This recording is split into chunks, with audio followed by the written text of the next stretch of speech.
ఈ మధ్య కాలంలో పవన్ కళ్యాణ్ గారు, మనోహర్ గారు కలిసి కేంద్ర హోంశాఖ మంత్రి అమిత్ షా గారిని కలిసారట. కలిసినప్పుడు మా పార్టీ నాయకులు, కార్యకర్తలు అర్జెంట్‌గా జగన్‌ని లోపలేసేయాలని అడుగుతున్నారండి అని అమిత్ షా గారికి చెప్పారట. చెప్పినప్పుడు అమిత్ షా గారు రియాక్ట్ అయ్యి, "మీకెందుకు జగన్‌తో అంత పర్సనల్ వైరం? జగన్ మనకి కావాల్సిన వాడు, దీర్ఘకాల మిత్రుడు. చంద్రబాబు నాయుడు ఇప్పుడు అవసరానికి మనకి స్నేహితుడు. కానీ చంద్రబాబు నాయుడు కంటే జగన్ మనకి లాంగ్ రన్ ఫ్రెండు. మీరు జగన్ విషయంలో అలా ఆలోచించడం మానేయండి" అని పవన్ కళ్యాణ్ గారికి, నారాయణ మనోహర్ గారికి హితబోధ చేశారట అమిత్ షా గారు. ఒకవేళ ఇదే నిజమైతే, ప్రచారం చేస్తున్నారు కాబట్టి ఒకసారి నిజం అనుకుందాం. అనుకుంటే ఇప్పుడు పవన్ కళ్యాణ్ గారికి, నారాయణ మనోహర్ గారికి అమిత్ షా గారు ఒక సీక్రెట్ విషయం చెప్పారనుకోండి. దాని వెంటనే పవన్ కళ్యాణ్ గారు, మనోహర్ గారు పోయి పార్టీలో చెప్తారా? చెప్పరు కదా! అది వాళ్ళ మధ్య ఉండేటువంటి విషయం అంతే. దాన్ని బట్టి పవన్ కళ్యాణ్ గారు, మనోహర్ గారు వాళ్ళ పార్టీ లైన్ తయారు చేసుకొని జగన్ విషయంలో కొద్దిగా మెతక వైఖరి అవలంబిస్తారు. అలా అవలంబించారని చెప్పుంటారు. అది చెప్పడం నిజమైతే అమిత్ షా గారు. కానీ ఇక్కడ పవన్ కళ్యాణ్ గారు, మనోహర్ గారు వచ్చి వాళ్ళ పార్టీ కోర్ కమిటీ సభ్యులకి ఈ విషయాన్ని చెప్పారట. చెప్పారట. సరే, పార్టీ కోర్ కమిటీ సభ్యులకి చెప్పారంటే మనం ఈ జగన్ విషయంలో మన వైఖరి మారాలి.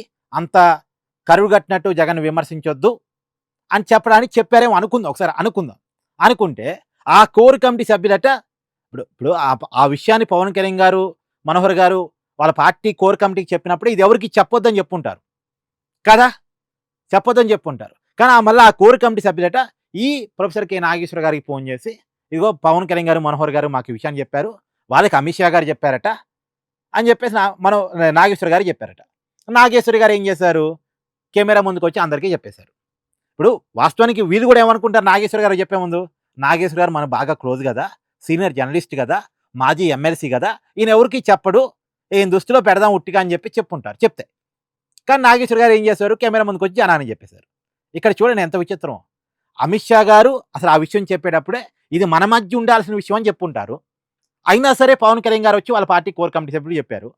అప్పుడు చెప్పినప్పుడు కూడా ఇది మన మధ్య మాత్రమే ఉండాల్సిన విషయం అని పవన్ కళ్యాణ్ గారు వాళ్ళకి చెప్పుంటారు. అయినా సరే కోర్ కమిటీ సభ్యులు నాగేశ్వర గారు చెప్పారు. అప్పుడు నాగేశ్వర గారు చెప్పేటప్పుడు కూడా చెప్పిన అతను ఇది ఎవరికి చెప్పకండి, ఏదో మీరు కాబట్టి చెప్తున్నానని చెప్పుంటారు. కానీ నాగేశ్వర గారు కెమెరా ముందు చెప్పేశారు. అంటే ఇక్కడ చూడండి, ఒక అబద్ధాన్ని ఎలా నమ్మించాలని చూశారు అంటానికి ఇదంతా మీకు కనపట్లేదా? అసలు ఇక ఇక ఈ విషయాన్ని నమ్మొచ్చా అసలు? అమిత్ షా గారు పవన్ కళ్యాణ్ గారికి చెప్తే అది ఆయన ఎందుకు చెప్తాడండి బయటోళ్ళకి? వాళ్ళ పార్టీ కోర్ కమిటీకి కూడా చెప్పరది. కొన్ని విషయాలు చెప్పరు. మోడీ గారితో లేదు అమిత్ షా గారితో జరిగిన చర్చల విషయాన్ని పార్టీ కోర్ కమిటీతో పవన్ కళ్యాణ్ గారు చెప్తారా? అది వాళ్ళ మధ్య ఉండేటువంటి కొన్ని అండర్‌స్టాండింగ్స్. పార్టీ అధినేతలుగా. బీజేపీకి అగ్రనేతలు మోడీ, అమిత్ షా. జనసేన పార్టీకి పవన్ కళ్యాణ్, మనోహర్ గారు. అది పవన్ కళ్యాణ్ గారి పార్టీ. ఆయనకు ఒక అంచనా ఉండటం కోసం ఏదో చెప్పుంటారు. దాన్ని పవన్ కళ్యాణ్ గారి పార్టీలో లీక్ చేస్తారా? ఒకవేళ పార్టీలో లీక్ చేసి ఎవరికీ చెప్పొద్దంటే మళ్ళా వాళ్ళ పార్టీయోళ్ళు కోర్ కమిటీ సభ్యులు మళ్ళా నాగేశ్వర గారికి చెప్తారా? చేయండండి, మీరు వీడియో చేయండి, ఈ విషయాన్ని పబ్లిక్ చేయండి, దంచి పడేయండి అని చెప్తారా? అంటే ఒక కథని అల్లి జనాన్ని నమ్మించడానికి ఎంత ప్రయత్నం చేశారంటానికి ఇది ఇది ఇంతకన్నా ఉదాహరణ మీకేమైనా ఉందా? సో ఎందుకు ఇదంతా?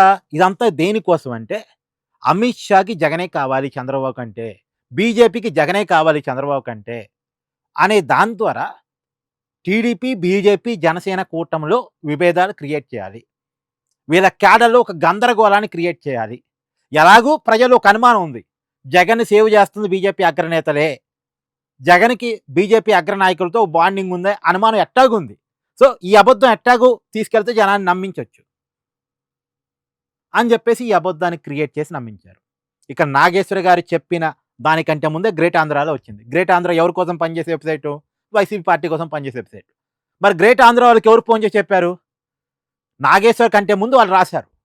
వాళ్ళకి ఎవరు ఫోన్ చేసి చెప్పారు? వాళ్ళకి కూడా జనసేనోళ్ళే ఫోన్ చేసి చెప్పారా? అది కూడా కోర్ కమిటీ సభ్యులు. సో వీళ్ళ కుట్ర ఎలా ఉన్నాయి అనేటువంటిది ఇక్కడ నేను చెప్పదలుచుకున్న మాట. మీ అభిప్రాయం ఇక్కడ కామెంట్ చేయండి.